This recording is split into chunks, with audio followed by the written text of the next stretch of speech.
শেখ হাসিনার সর্বোচ্চ শাস্তির রায়ে স্বস্তি প্রকাশ করেছেন শহীদ পরিবারের সদস্যরা। হাসিনাকে দেশে ফিরিয়ে এনে সাজা কার্যকরের দাবি জানিয়েছেন তারা। তবে সাবেক পুলিশ প্রধানের সাজা নিয়ে অনেকেই ক্ষুব্ধ। আরও জানাচ্ছেন শফিকুল ইসলাম সবুজ।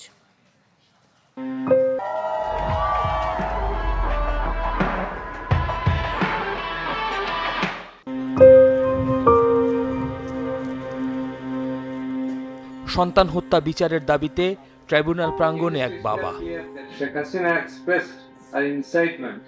আদালত কক্ষে তখন পিনপতন নীরবতা। এজলাসে তিল ধারণের ঠাঁই নেই। বাইরে দাঁড়িয়ে অসংখ্য মানুষ রায়ের অপেক্ষায়। We have decided to inflict her with only one sentence, that is sentence of death.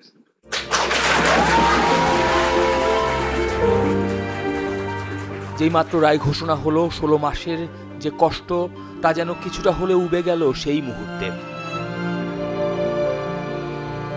শহীদ আনাফ, মুগ্ধ, ফাইয়াজের মা বাবা কিংবা আহত জুলাই যোদ্ধারা যারা বয়ে বেড়াচ্ছেন দুঃসহ সেই স্মৃতি, তারা জানেন এই সময়ের কি অনুভূতি।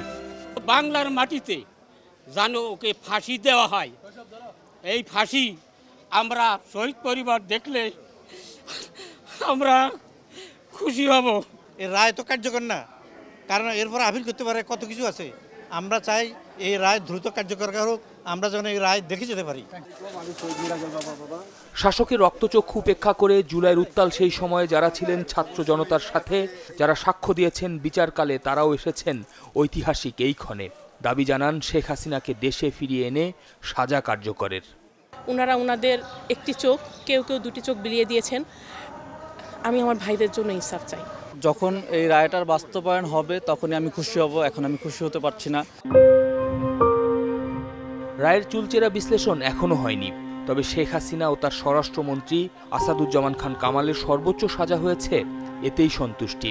তবে যে পুলিশের গুলিতে নিহত হয়েছেন এত শত মানুষ, সেই বাহিনীর তৎকালীন প্রধানের 5 বছরের সাজার রায় নিয়ে ক্ষুব্ধ ছিলেন অনেকেই।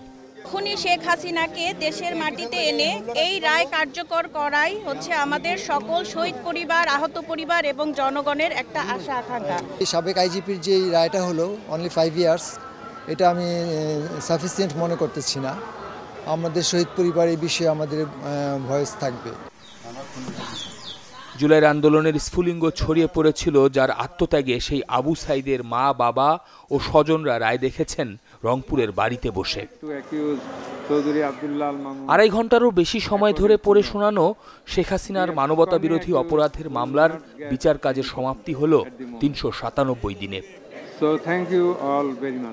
5 আগস্ট পরবর্তী পুনর্গঠিত আন্তর্জাতিক অপরাধ ট্রাইব্যুনালের প্রথম মামলার প্রথম আসামি সাবেক প্রধানমন্ত্রী শেখ হাসিনার রায় হলো। জুলাই অভ্যুত্থানে যারা নিহত কিংবা আহত হয়েছেন তারা বলছেন এই রায়ের ফলে তারা হয়তো কিছুটা অর্জন হয়েছে কিংবা তাদের যে ত্যাগ হয়েছে সেই ত্যাগের ক্ষতিমোচন হয়েছে। তবে পূর্ণাঙ্গ বাস্তবায়ন যখন হবে তখন 1400-র বেশি মানুষ যে প্রাত্যাহুতি হয়েছে জুলাই আন্দোলনে, তাদের সে আত্মা শান্তি পাবে।